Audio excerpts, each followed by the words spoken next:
আসসালামু আলাইকুম এভরিওয়ান। আশা করি সবাই অনেক ভালো আছেন।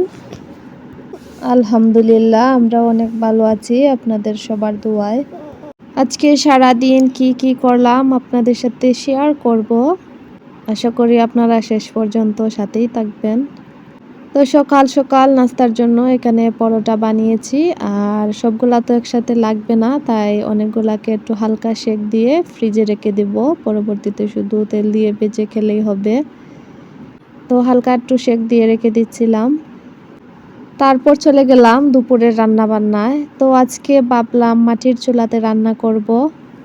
এই চুলাতে আজকে প্রথম রান্না করছি আমি। আমার শ্বশুর শাশুড়ি অনেক শখ করে চুলাটা বানিয়ে এনেছিলেন আমাদের বাড়ি থেকে, আর এই চুলাটা আমার আম্মা নিজের হাতে বানিয়ে দিয়েছিলেন। ওনার বেওয়াইন শখ করেছেন বলে যে মাটির চুলায় ওনারা খেতে অনেক পছন্দ করেন, তাই মাটির চুলা বানানোর জন্য বলেছিলেন। তো আমার আম্মা কিন্তু অনেক সুন্দর করে চুলাটা বানিয়ে দিয়েছেন। আজকে এই প্রথম রান্না করব। তো আমি প্রথমে আগুন ধরাচ্ছিলাম আর চিন্তা করছিলাম কিভাবে আগুন হবে কি না। মাশাআল্লাহ অনেক সুন্দর আগুন হয়েছে চুলায়। মাশাআল্লাহ মাশাআল্লাহ। আর বাচ্চারাও তো অনেক এনজয় করছিল। আমার মেয়ে তো বলছিল আজকে আমাদের পিকনিক, আমরা বাইরে আজকে অনেক আনন্দ করব, রান্না করে খাবো। মাশাআল্লাহ এই যে দেখুন অনেক সুন্দর আগুন হয়েছে। আর এখানে আমি আজকে কুরবানির যে সিনার মাংস ওইগুলা রান্না করব। মাশাআল্লাহ আমি সব কিছু মাখিয়ে ঘরে বাইরে শুধু এনে বসিয়ে দিয়েছিলাম। তো একটু পরপর নেড়ে দিচ্ছিলাম। মাশাআল্লাহ এত আগুন হচ্ছিল, রান্না করছিলাম আর বাবা মায়ের কথাও অনেক মনে পড়ছিল। ওনারা অনেক শখ করে এই চুলাটা বানিয়ে নিয়েছিলেন, কিন্তু রান্না করে খেয়ে যেতে পারেন নাই কোনো একটা কারণে, আর রান্না করা হয় নাই আসলে। চুলা বানানোর আজ 1 বছর পর আমি বের করে নিয়ে আসলাম বাইরে রান্না করার জন্য। তো ওনাদের জন্য অপেক্ষা করলাম, ওনারা আসলে দেশে হয়তো একসাথে রান্না করে খাবো, কিন্তু আসা তো আর হলো না। তো ভাবলাম একদিন কুরবানির মাংস রান্না করে খাই।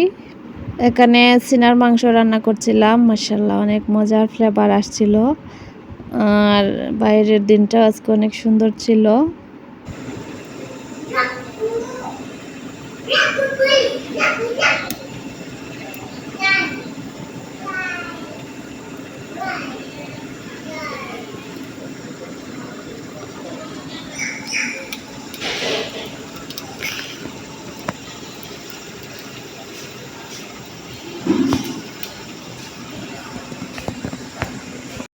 শহরের মধ্যে থেকে মাটির চুলায় রান্না করে খাওয়াটা একটা অসম্ভব ব্যাপার।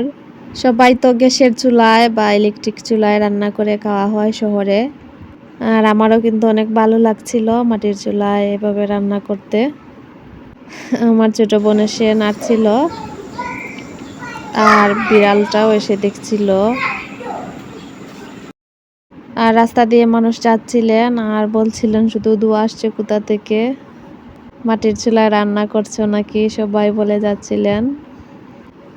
অনেক ভালো লাগছিল আসলে মাটির চুলায় রান্নার জিনিসটা। আর বাচ্চারাও তো অনেক এনজয় করছিল অন্যরকম একটা জিনিস দেখতে পেয়ে, মাটির চুলায় রান্না করতে দেখে। ওরা নিচে এসে খেলাধুলা করছিল।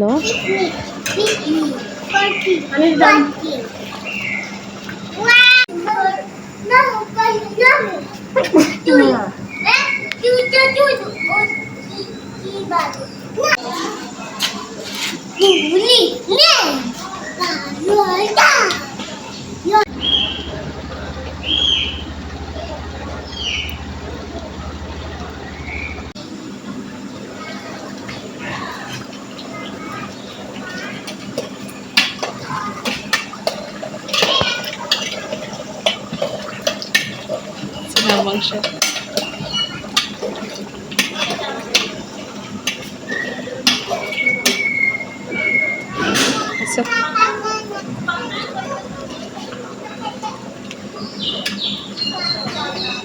আর এদিকে আমার হাজবেন্ডও এসে বলছিলেন অনেক সুন্দর লাগছে বাইরে রান্না করতে থেকে, উনিও নাচছিলেন।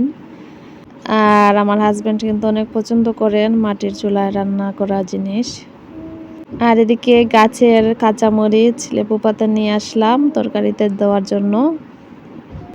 মাশাআল্লাহ অনেক সুন্দর লেবু পাতা আর কাঁচামরিচ হয়েছে। তো এগুলোকে ভালো করে ধুয়ে পরিষ্কার করে এখানে দিয়ে দিলাম। একটা আলাদা ফ্লেভার করবে তরকারির মধ্যে। অনেক ভালো লাগছিল, একটা পিকনিকের মতো হয়ে গিয়েছিল বাইরে রান্না করাটা। আমার হাজব্যান্ড বাচ্চা সবাই মিলে আমরা বাইরে এখানে রান্না করছিলাম, আর অন্যদিকে চেকেও দেখছিলাম হয়ে গিয়েছে কিনা।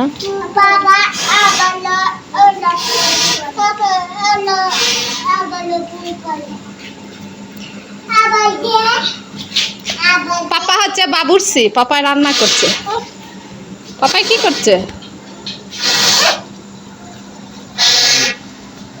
আর আমার হাজব্যান্ড তো উনি নিচ থেকে এভাবে ফু দিয়ে দিয়ে আগুন ধরাচ্ছিলেন। আগুন আছে তারপরেও উনি শুধু ফু দিচ্ছিলেন যাতে আরো সুন্দর হয়ে আগুন ওঠে।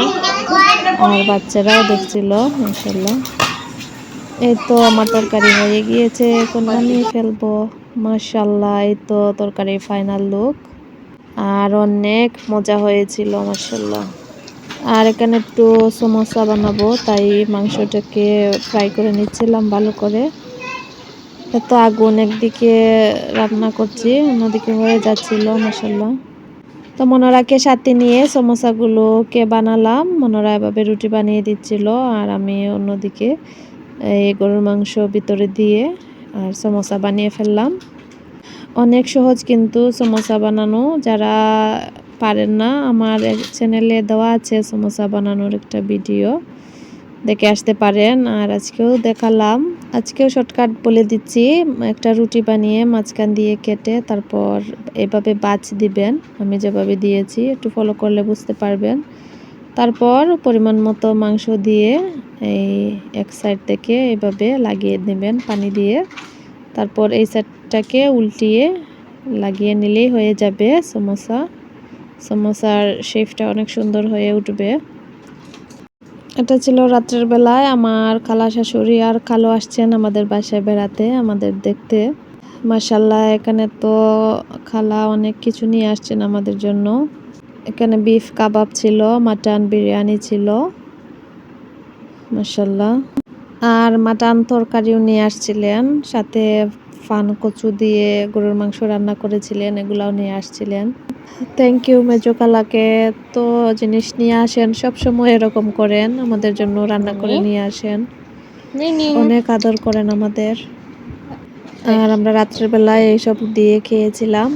আর এখানে তো আমার বিড়ালটার অবস্থা দেখুন কি করছিল পুলে এসে। তো আজকের ব্লগ আপনাদের কাছে কেমন লাগলো অবশ্যই কমেন্ট করে জানাবেন। আর যারা নতুন আছেন অবশ্যই সাবস্ক্রাইব করে আমার পাশে থাকবেন। সবাই অনেক ভালো থাকবেন আর আমাদের জন্য অনেক দোয়া করবেন। আল্লাহ হাফিজ।